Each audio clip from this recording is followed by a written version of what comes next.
Friends, नौकरी के बाद रिटायरमेंट का पैसा और पेंशन, ये दो ही चीज़ होती है जो बुढ़ापे में उनका सहारा होती है। हाल ही में ईपीएफओ ने अपने भारत के सभी कर्मचारियों को हायर पेंशन स्कीम चुनने का विकल्प दिया है। अगर कोई व्यक्ति हायर पेंशन स्कीम चुनना चाहता है तो उसे EPS 95 के ऑप्शन को सिलेक्ट करना होगा। हायर पेंशन के इस ऑप्शन को लेकर अधिकतर कर्मचारी इस समंजस में यानी इस डाउट में है कि क्या अगर वे हायर पेंशन स्कीम चुनते हैं तो उनकी टेक होम सैलरी यानी कि जो सैलरी अभी उनको उनके अकाउंट में मिल रही है क्या वह कम हो जाएगी।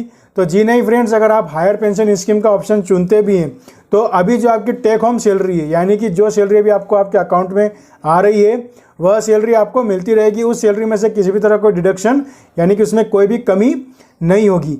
फिर भी लोग इस बात को लेकर कंफ्यूज है कि इस स्कीम के उनको फ़ायदा होंगे या नुकसान। तो आज इस वीडियो में मैं आपको बताने वाला हूँ इस हायर पेंशन स्कीम से जुड़े हुए सारे फायदे और सारे नुकसान। क्योंकि फ्रेंड्स, जब तक आपके पास इस स्कीम से जुड़ी सारी जानकारी नहीं होगी तो यह आप डिसाइड नहीं कर पाएंगे कि यह हायर पेंशन स्कीम आपके लिए लाभदायक है या नहीं। इसके अलावा मैं आपको एक चीज़ और बता देता हूं कि अभी आपके पास काफ़ी लंबा समय है इस हायर पेंशन स्कीम को चूज़ करने के लिए, क्योंकि EPFO ने इसकी आखिरी तारीख 3 मई 2023 फिक्स करी है। यानी कि अभी आपके पास लगभग 2 महीने पूरे हैं। तो आपको लेकर चलता हूं मैं डायरेक्ट स्क्रीन पर, ताकि आप इस स्कीम से जुड़े हुए सारे फायदे, सारे नुकसान और बाकी सारे विकल्प भी आराम से समझ सकते हैं। तो चलिए आई फ्रेंड्स, करते हैं शुरुआत। और अगर अभी तक आपने हमारे चैनल को सब्सक्राइब नहीं किया है तो लाल बटन पर क्लिक करके हमारे चैनल को सब्सक्राइब कर लीजिएगा। बेल आइकन पर क्लिक करना ना भूलें। क्या हायर पेंशन स्कीम चुनने से टेक होम सैलरी कम हो जाएगी? तो EPFO के हायर पेंशन स्कीम को अगर आप चुनते हैं तो आपकी सैलरी पर कोई फ़र्क नहीं पड़ेगा। आपको जो सैलरी अभी मिल रही है वैसी ही मिलती रहेगी। इस स्कीम में आपकी सैलरी और आपके कंट्रीब्यूशन पर कोई फ़र्क नहीं पड़ेगा।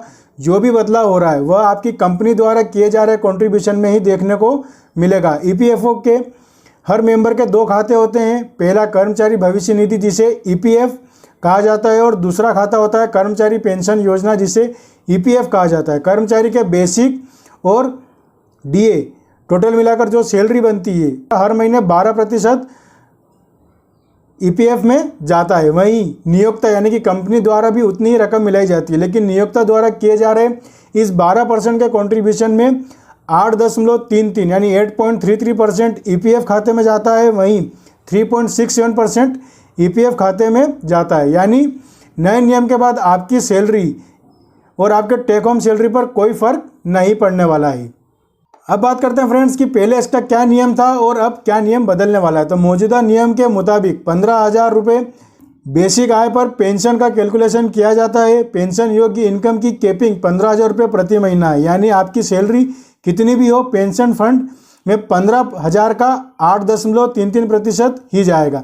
साल 2024 में इस कैपिंग को खत्म कर दिया गया था।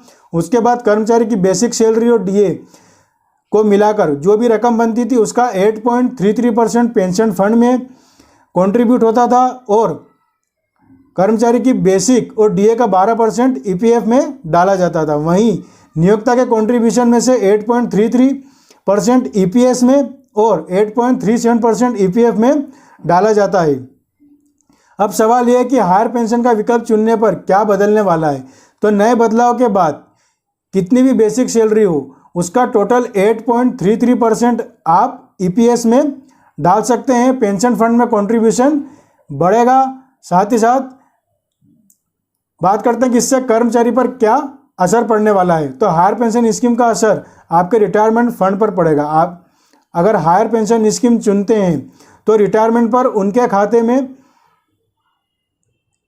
जमा रकम कम हो जाएगी। यानी कि जो रिटायरमेंट पर एक मुश्त रकम मिलती है वह कम मिलेगी, लेकिन पेंशन वाली रकम वो जो होगी वो बढ़ जाएगी। अब सवाल उठता है कि इसे सिलेक्ट करें या नहीं करें। तो इसका जवाब अलग अलग लोगों के लिए अलग अलग हो सकता है। आपको आपके हिसाब से इन पूरी जानकारी के आधार पर यह पता करना है कि यह स्कीम आपके लिए फ़ायदेमंद है या नहीं। हालांकि एक्सपर्ट कहते हैं कि अगर आपकी नौकरी में कम साल बचे हैं और सैलरी ज़्यादा बढ़ने की उम्मीद नहीं है तो आपको पुरानी व्यवस्था के साथ ही एक मुश्त यानी कि PF खाते में ज़्यादा रकम जमा करने पर फोकस करना चाहिए। वहीं अगर नौकरी की शुरुआत करिए और सैलरी आपकी अच्छी खासी है तो नौकरी के लिए काफ़ी साल बचे हैं तो आप इस विकल्प को चुनकर इसका लाभ उठा सकते हैं। अब बात करते हैं कि इस विकल्प को चुनने से क्या नुकसान होगा। तो हायर पेंशन का नफ़ा नुकसान हर कर्मचारी के लिए अलग अलग हो सकता है। अगर आप नया ऑप्शन चुनते हैं तो आपके ईपीएफ खाते में जमा पेंशन फंड में ट्रांसफ़र हो जाएगा, यानी कि पीएफ अकाउंट पर मिलने वाला कंपाउंड बेनिफिट खत्म हो जाएगा। दूसरा नुकसान, आप ईपीएफ से एक मुश्त पैसा नहीं निकाल पाएंगे। तीसरा नुकसान अगर बताएं तो आप पीएफ अकाउंट का पूरा पैसा नहीं निकाल पाएंगे। पेंशन नियम के मुताबिक आपके जाने के बाद आपकी पत्नी को आपकी पेंशन का 50% यानी कि आधा मिलेगा, वहीं आपके बच्चों को 25% यानी कि 1/4 अमाउंट मिलेगा। मान लीजिए अगर आपकी पेंशन 20,000 रुपये बनती है तो आपके बाद आपकी वाइफ को 10,000 रुपये महीना ही मिलेगा। ईपीएस स्कीम में आपको पीएफ के मुकाबले कम ब्याज मिलता है। मौजूदा वक्त में आप पीएफ पर 8.10% सालाना ब्याज प्राप्त कर रहे हैं। तो फ्रेंड्स, इन सभी विकल्पों को अपने सामने रखकर आप ये डिसाइड कीजिए कि क्या यह स्कीम आपके लिए फ़ायदेमंद है या नहीं। तो फ्रेंड्स, ये थे हायर पेंशन स्कीम योजना के फ़ायदे और नुकसान, जिसमें आपको क्लियरली बताया कि अगर आपका रिटायरमेंट आगे वाले कुछ ही सालों में होने वाला है तो आपके लिए हायर पेंशन स्कीम एक नुकसान का सौदा हो सकता है। वहीं अगर अभी आपके रिटायरमेंट में काफ़ी समय बचा हुआ है तो आप हायर पेंशन स्कीम चुन सकते हैं और भविष्य में अपने पेंशन को बढ़ा सकते हैं। तो फ्रेंड्स, ये थी सारी इन्फॉर्मेशन। अगर आपको इन्फॉर्मेशन अच्छी लगी तो वीडियो को लाइक करना ना भूलें, और अगर अभी तक आपने हमारे चैनल को सब्सक्राइब नहीं किया है तो लाल बटन पर क्लिक करके हमारे चैनल को सब्सक्राइब कर लीजिएगा। बेल आइकन पर क्लिक करना ना भूलें। मिलते हैं अगले वीडियो में। धन्यवाद। जय हिंद।